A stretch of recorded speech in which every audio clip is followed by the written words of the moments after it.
Tere õhtust! Kell on saanud täpselt nii palju, et saade Kas tohib alustab. Tallinna loomaaia jääkarude projekt sai alguse 3 aastat tagasi, kus 2 naisterahvast läksid Tallinna loomaaeda jääkarudega tutvuma. Nad seisid nende puuri juures ja neil hakkas väga kahju nende loomade tingimuste pärast. Ja nad otsustasid jääkarusid hakata aitama. Ja minuga on tulnud täna sellest vestlema Veronika Padar. Tere õhtust! Tere õhtust! Veronika, ole hea, räägi, et mis siis 3 aastat tagasi täpselt seal jääkarude puuri juures õigupoolest juhtus? Et see oli tõepoolest 2012 aasta sügisel, kui ma kõndisin oma lapsega loomaaias. Ja üldiselt ennem seda ma tegelikult üldse jääkarude juurde enam minna ei tahtnudki.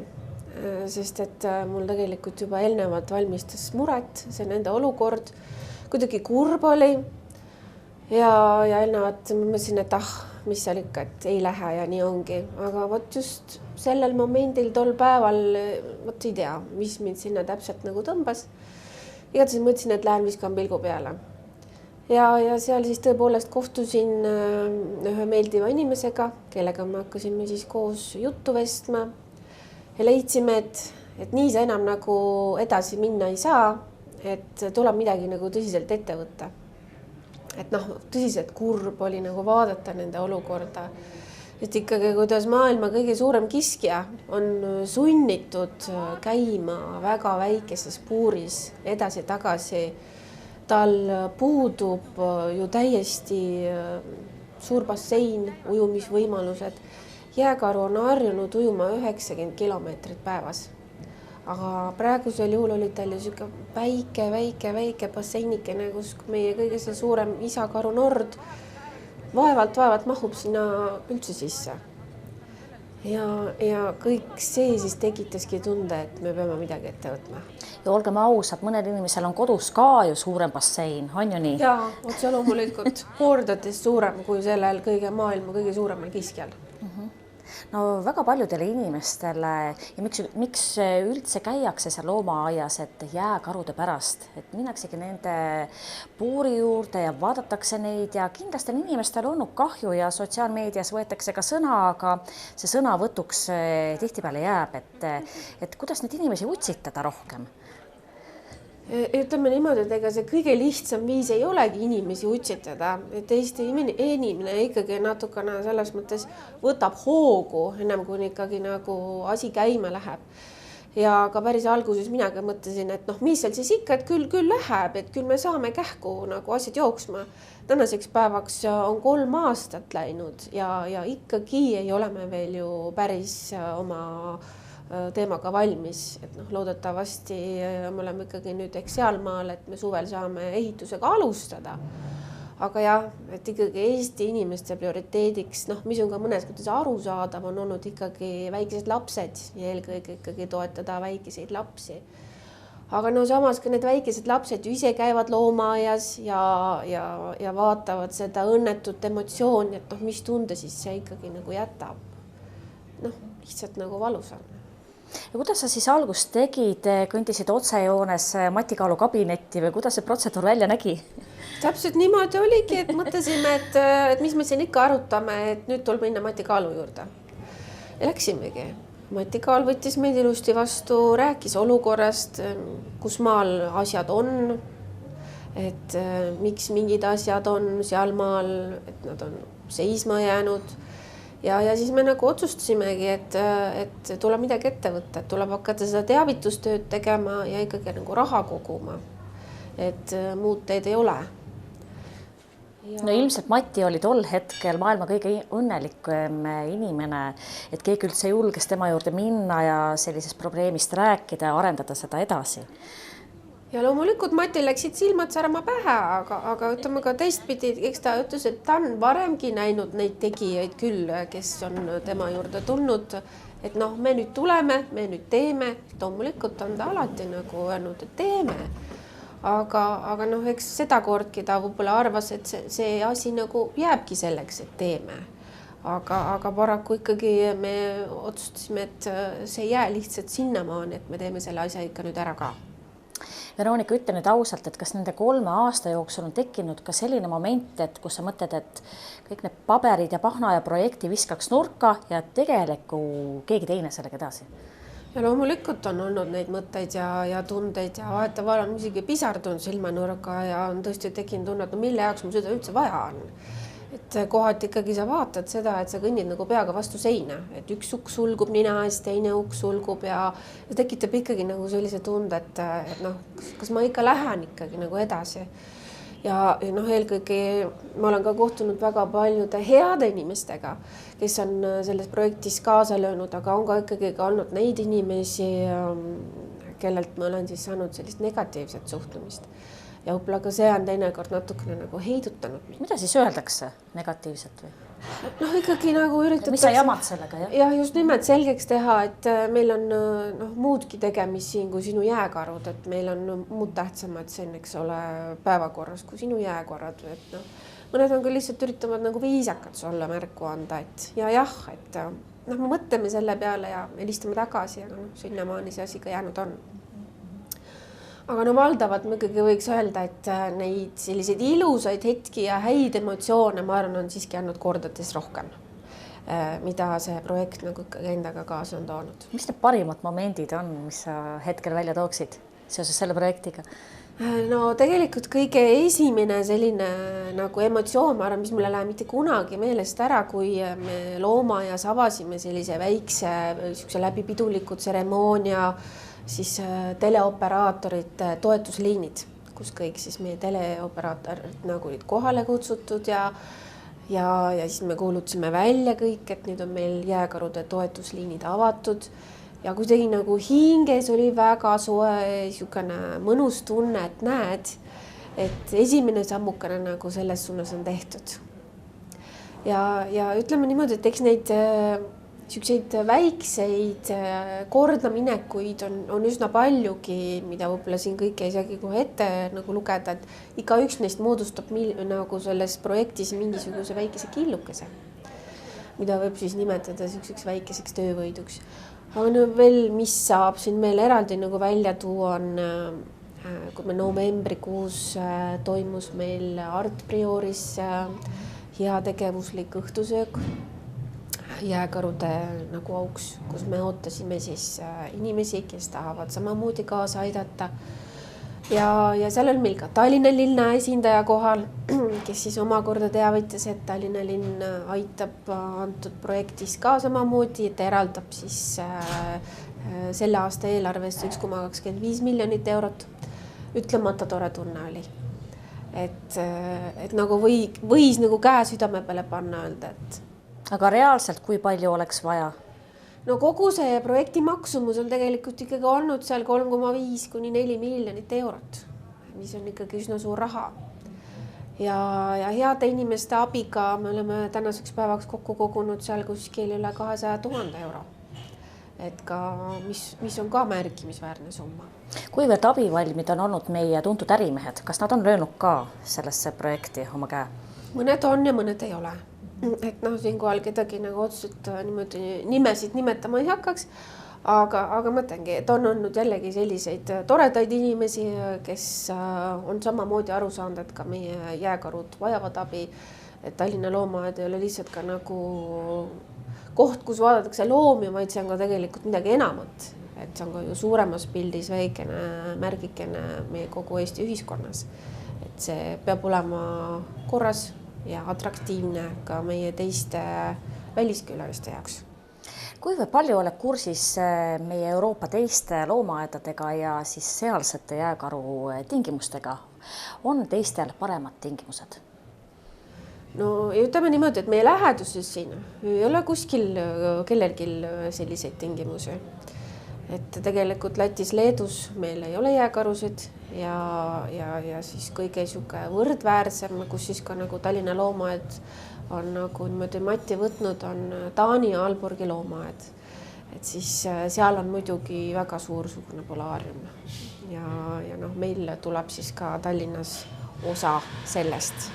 Aga ikkagi ta saab olema väga-väga suur vaatamisväärsus nii meie enda inimeste jaoks, ka kindlasti meie külaliste jaoks mujalt maailmast. Kuid ikkagi, miks esmajoones alati minnakse just jääkarude puuri juurde, et ma pean isegi iseennast silmas, et kas neil on mingi raviv toime? Oled sa uurinud üldse nende sellist hingeelu ja käitumist? Ütleme niimoodi, et ennem seda projekti tegelikult mul ei olnud jääkarudega üldse mingit kokkupuudet.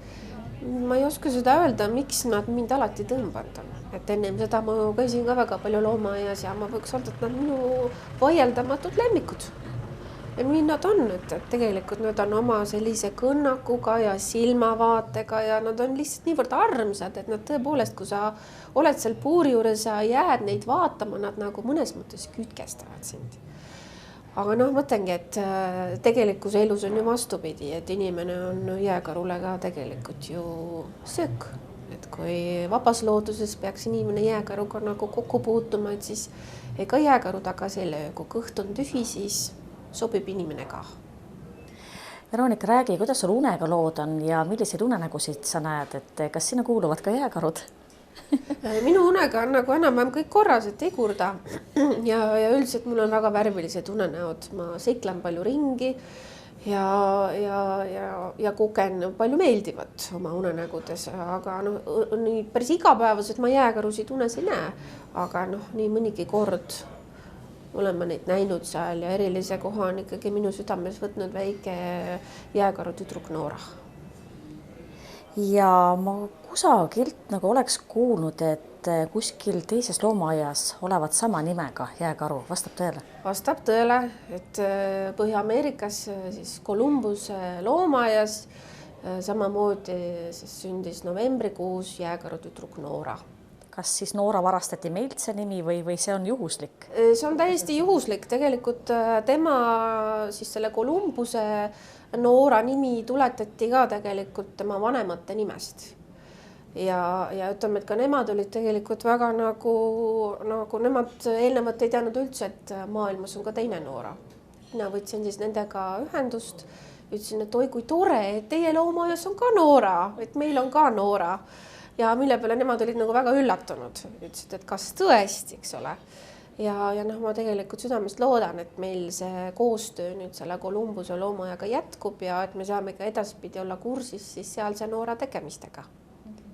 No räägi veel sellest suurest projektist, et kui inimesed nüüd seda intervjuud kuulevad ja soovivad ka oma panuse anda, siis mil moel nad seda teha saavad?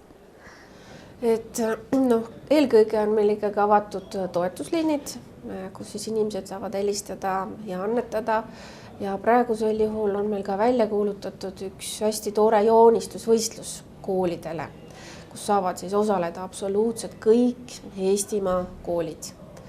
Ja teemaks on ikkagi, et päästame jääkaru, et kõik õpilased saavad siis anda omapoolse panuse ja joonistada. Ja näidata siis, kuidas nemad tunnevad, et see jääkaru saab päästetud. Ja kõik täpsemad nagu osalemistingimused on kirjas ka siis looma- ja kodulehel, aga seega kutsun tegelikult kõiki kooli vanusest nagu hoolimata aktiivselt osalema. Et kõik paremad saavad hästi tasustatud ja parimate tööde näitus läheb üles ka siis maikuus loomaaias. Ole ja räägi, millal sa saad jälle kergendatud hingata, et millal see maja reaalselt valmis võiks olla ja palju hetkel puudus on? No tegelikult on niimoodi, et tänu Tallinna linna abile me saame hakata suvel ehitama. Et loodetavasti maikuus kuulutatakse välja juba ehitushange ja juulikuu saab olema siis see pidulik sündmus, kus kopp läheb maasse. Ja tänapäeva ehitustingimuste juures peaks meie uus Polarium valmima nii aastaga. Ehk et 2017 selle sügise poole me väga loodame, et saame ka siis selle uue kodu pidulikult avada. Räägi, kas sul kodus endal väikeseid loomakesi on? Või olid seda ainult jääkarude eest? Praegusel momendil tegelikult võiks öelda, et mis puudutab loomi, siis tõepoolest on minu südames ainult jääkarud. Sest elades ise korteri tingimustes on paraku väga raske nagu võtta omale sinna kedagi lisaks. Et ikkagi kas koer või kass, et nad ikkagi tahavad ka rohkem ringi jooksmist ja seetõttu ma ka olen otsustanud, et nii on hetkel parem. Ma tegelen jääkarudega. Sinu perekonnanimi Padar reedab, et sa justkui kuuluksid padarite dünastiasse. Mitte küll sinna, kus on Kerli Padar, vaid sa oled olnud abielus meie kuulsa judoka Martin Padariga, jah? Jah, täpselt nii see on. Nii et selline rambivalgus on sulle tuttav? No ütleme küll, jah.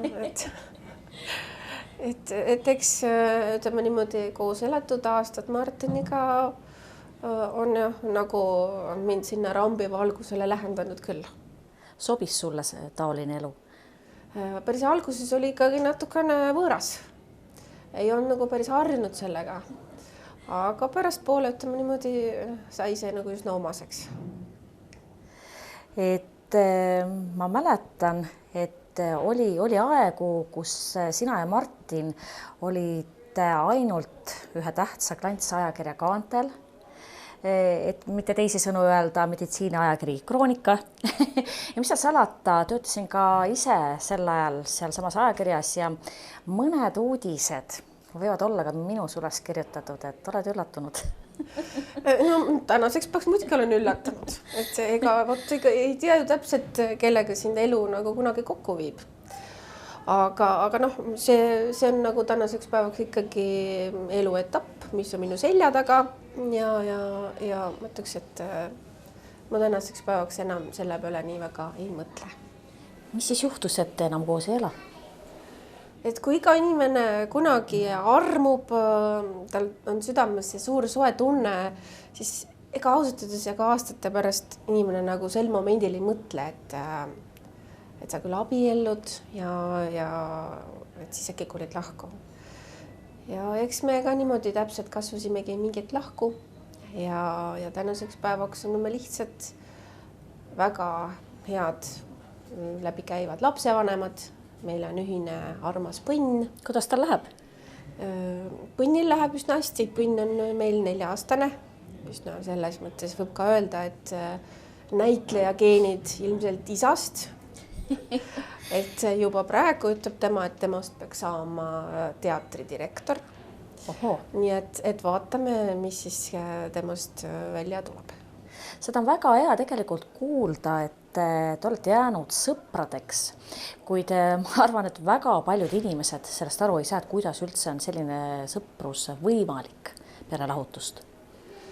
No eelkõige me mõlemad saime nagu aru, et kui see teema meie jaoks nagu ühel päeval otsa lõppes, et noh, me nagu ei kiskunud, võib-olla mõned kisuvad ka, aga meil nagu ei olnud midagi nagu omavahel kiskuda. Me lihtsalt otsustasime, et me läheme sõbralikult lahku ja meil on armas väike poeg ja et me nagu ikka jätkame suhtlemist puhtalt juba tema pärast ja meil on ka ühised sõbrad, kellega me jätkuvad suhtlema, nii et täpselt nii ongi. Palju tuli tollal neid hetki ette, et kus fotograafid põõsast teid justkui pildistasid? Ikka tuli üsna palju ootamatusiga, tuli teinekord ette, et vaatad, et keegi pildistab. Oih, miks ta nüüd just pildistab? Ja selles mõttes nagu minule oli alguses ikka üsna võõras. Martin muidugi oli harjunud, tema oli ikkagi sporditaevas suur staar, aga mind see ikkagi natuke häiris, et sa ei teadnud kunagi, kus mingil ajahetkel keegi sind just parasjagu pildistada tahtis. Aga noh, see on nüüd praeguseks möödanik. Kas perekonnanimi Padar tuleb hetkel sinu elus kasuks? On ta tulnud kasuks? Oled saanud kuidagi ära kasutada? Ma nüüd küll ei ütleks, et ma olen kuidagi seda saanud ära kasutada. Tavaliselt on ikkagi minu käest just küsitudki seda küsimust, et kes see sinu sugulane nüüd siis on? Kas Kirli Padar või Ivari Padar või Tanel Padar või et noh, kus poole see siis nagu ikkagi viib? Et siis ma olen pidanud tagasihoidlikult seletama, et ikkagi viib Martinini eelkõige.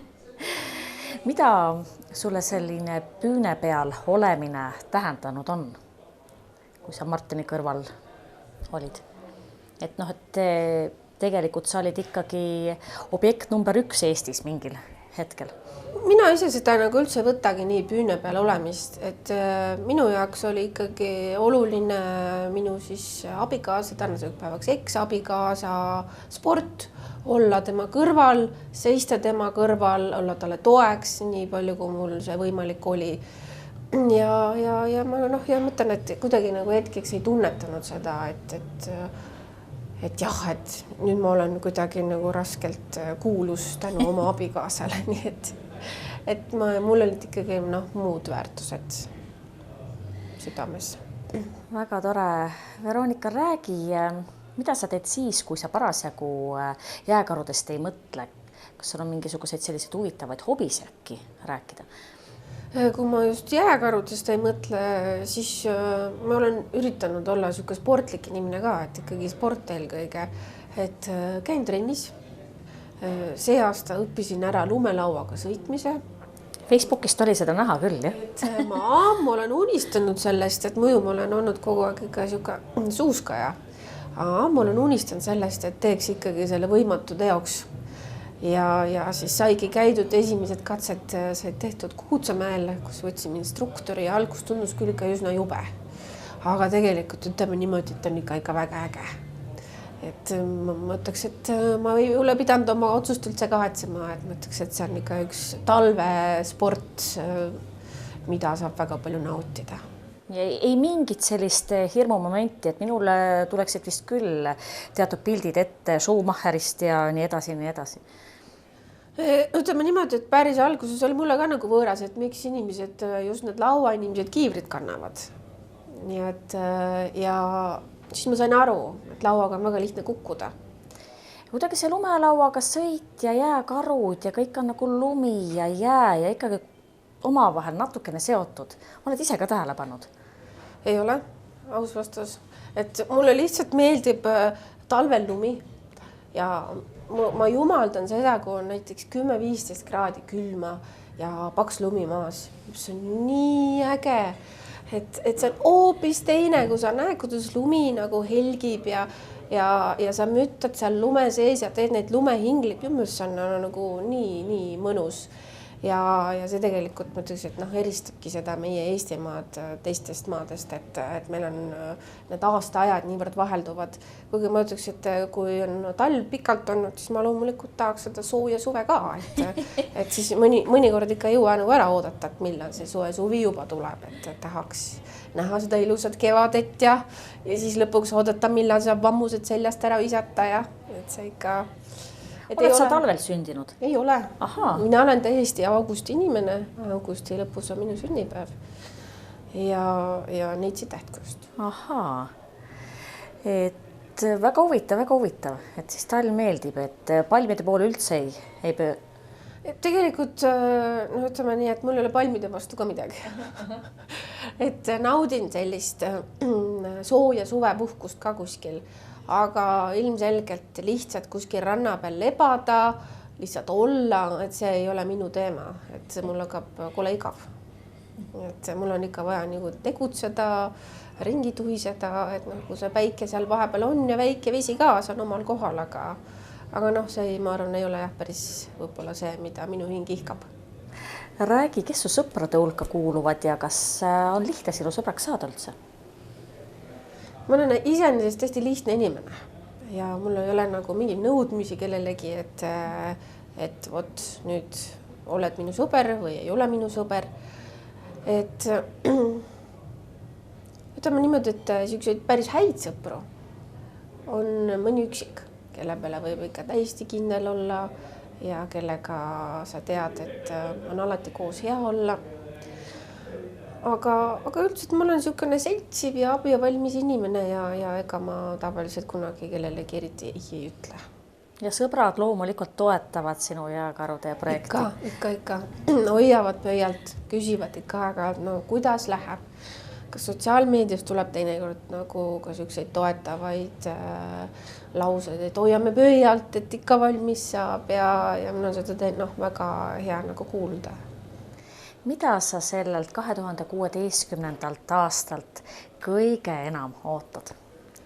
See on ikkagi jääkarudega seotud eelkõige, et ma ikkagi südamest loodan, et me saame suvela selle ehitusega alata. ja et me saame selle nurgakivi avada, selle kopa maasse lüüa ja ma arvan, et see ongi kõige suurem ootus üldse, et me saaksime ikkagi sellega alata. Ja järgmine teine ootus on ikka juba, et ta valmis saaks ja et näeks juba Noorat, Friidat ja Nordi nende uues kodus. Ma arvan, et see on ilmselt ka see koht, kus kindlasti poetan ka väikese pisara. Ma arvan, et see läheb väga südamesse. See on tõsiselt liigutav sündmus minu jaoks. Ja selliste kuldsete sõnadega sobibki meie tänane saade lõpetada. Veronika, ma väga tänan selle avameelse intervjuu eest ja ma siiralt loodan, et meil on peagi põhjust kokku saada. Ma loodan ka.